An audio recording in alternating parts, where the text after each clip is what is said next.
Shivers 2. Now, this game was released in 1997. I didn't get to purchase it until 1998, till I had a computer that could play it. And it was the second and last entry in the Shivers franchise from Sierra. Now, it was set in the beautiful town, well, not really beautiful, but in a little town called Cyclone in the town of Arizona. Or, I mean, the city of Arizona. In the state of Arizona. Blah, blah, blah, blah, blah, blah, blah. I'm getting tongue-tied here. And as the game opens up, you arrive in the town, having gotten over a rock slide that has blocked the town off from outside civilization. This is all part of the plan. And this is your typical town not necessarily open to outsiders.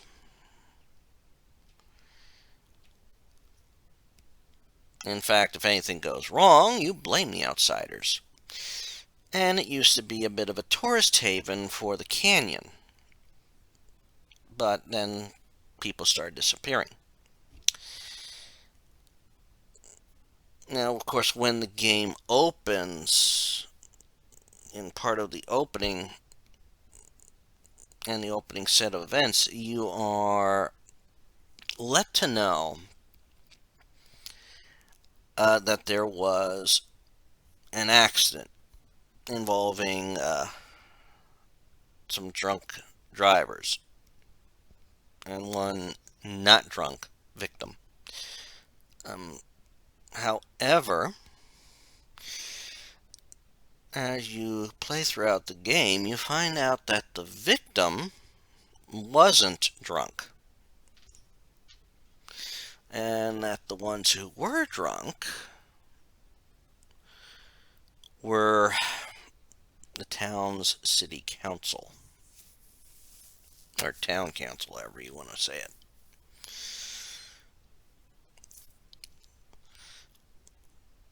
And you learn that the council is corrupt, not surprising, and all hell has broken loose.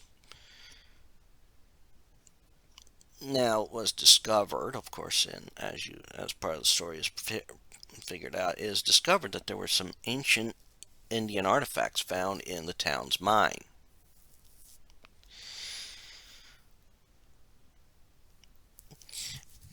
And of course, greedy town council trying to bring in money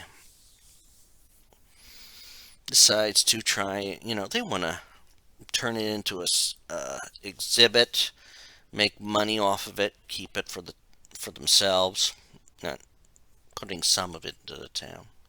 Not enough. But they have one little problem. The council had one little problem. And this is, of course, this is what you find out later on. But after your arrival into the town, you fall asleep for the night, and the whole town disappears.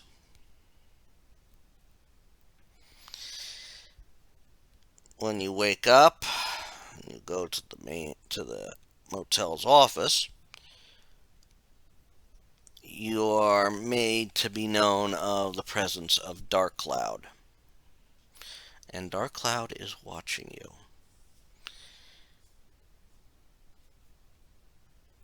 So he wants you to be his warrior, as it is part of the ceremony.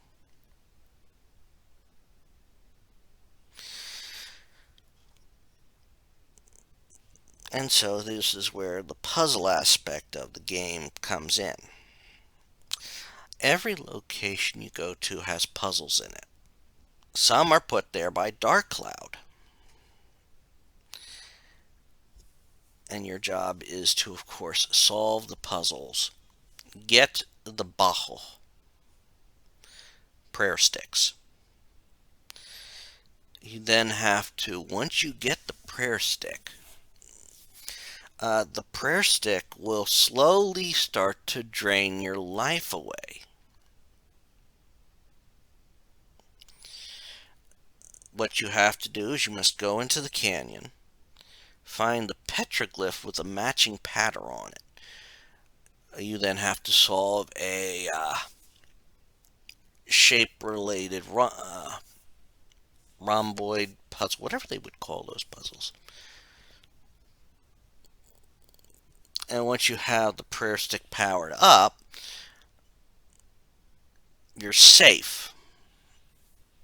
It should also be known that if you linger too long in the canyon, the pictoglyphs will attack you. Of course, once you have the powered up Bajo, they won't hurt you. You must then take it to the kiva and put it in the mount. Of course, once you visit the kiva, you can look around there and you will see that your friends have been trapped in the pictoglyphs in the kiva. So then you are going through the game, going from location to location, solving puzzles, but also deducing the identity of Dark Cloud. And this can be done because certain locations have symbols on them. You will also meet up with a spirit who will be your guide.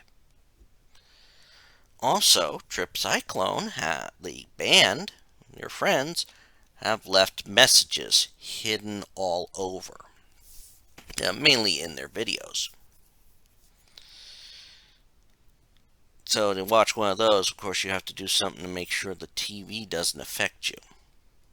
I'm not going to tell you what, because the TV is part of the problem.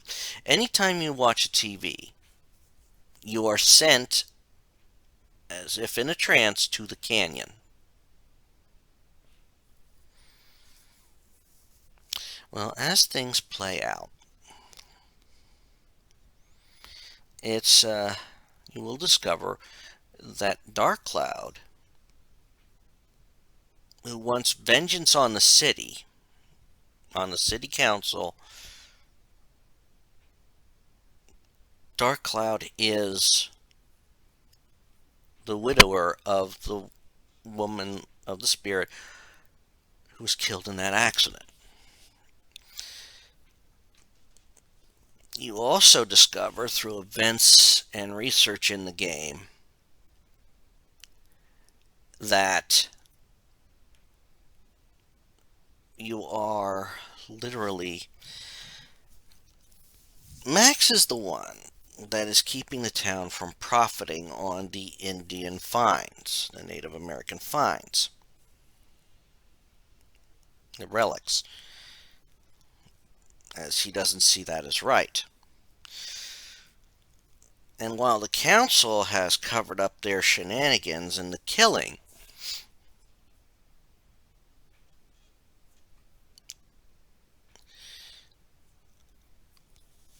it's beginning to look like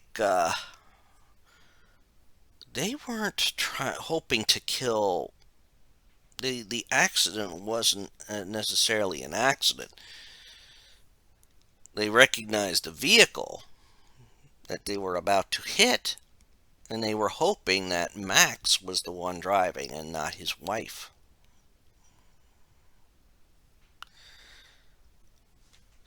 This sort of makes Dark Cloud a very tragic figure, because he turned evil because of the wrongs done to him.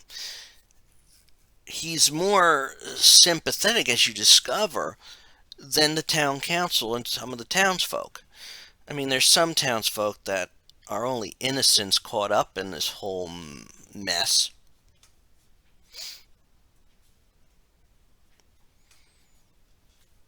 So, he's fault him for doing, targeting everyone, but in the same respect, he can't be, entirely innocent. course, nobody necessarily suspects that he is, quote, Dark Cloud. The whole town that knows of the entity Dark Cloud, but doesn't know who he is, because he's always wearing a Kachinka mask. And eventually, once you get all the Bajo together, you have to go back to the Kivo with the Iani stone, which was split into two halves. Ironically enough, Dark Cloud, Max, he has one half of it. He just doesn't realize it or something.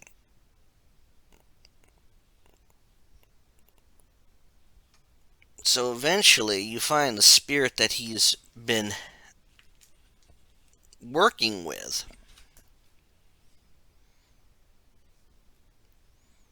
And when you enter the end game, you have a 1 in 4 choice. You have a worst ending, a bad ending, a better ending, and the best ending. I'm not going to tell you how to achieve those. You can look at the videos and see that. But it just showed this was one of the when they were just starting to do multiple endings to games. Sierra was first doing that. Now I have to admit, each of the Shivers games, well, I can talk about this more, but this one did something different than most point and click games along this style like Myst and Riven. And at the time, this was a little bit of ahead of its time when you think about it.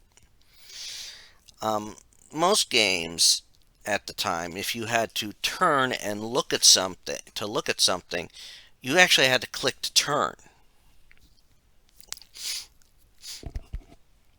I mean, case in point, if you play Riven, you would see, to turn around, you got to click, click, click, and then you could tell that's just a click.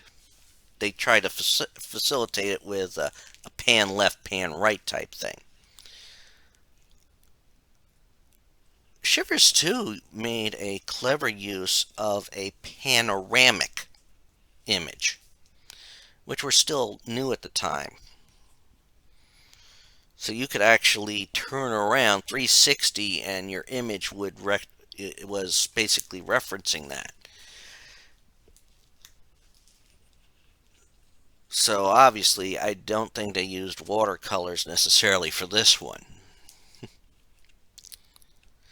But this game also was the first to offer an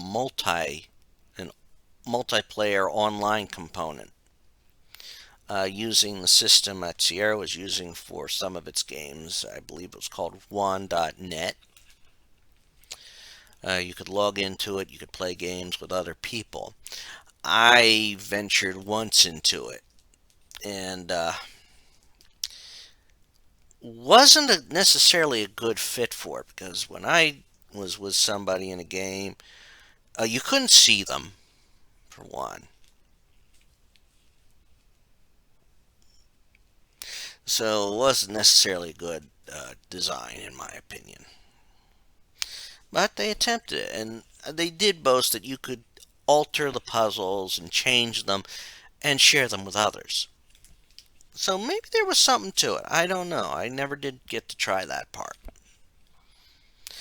And there are connections from Shivers 2 to Shivers 1, but they're just like loose connections, so to speak. Basically, if you go in the town library, you find a hint to where you find some of Windlenut's books. I mean, this was a decent follow-up, and its connections are loose to the first, but It was decent. I mean, it also involves some strategic planning. Because if you do something too early, you have to take a longer way to get into the Kiva. Because you piss off Dark Cloud, he will destroy the one way you have to get into the Kiva, which means taking a longer way. So, depending on when you do something, you can actually make this a lot worse for yourself later in the game, early in the game. But no, like I said, it was a decent entry into the game series. Um, it did have some more dynamic puzzles. I mean, we have the card machine is a pretty good example of you have everything. You place the cards down, and you must, do a bit of a remember where they were placed after they get switched about. And I think the best way to solve that is just to have a deck of cards ready yourself and just have the ranks needed when they pull them out. And it makes me wonder what the actual strategy guide that they had released for it, what it actually said on that one. But that's all I'm going to say about Shivers 2 right now. I believe the next retrospective will be for the series. But I do hope you enjoy listening to all these retrospectives I've done for the games I've beaten. They are amazing games, and you shouldn't miss out on them. Until next time, take care and have fun all. Bye.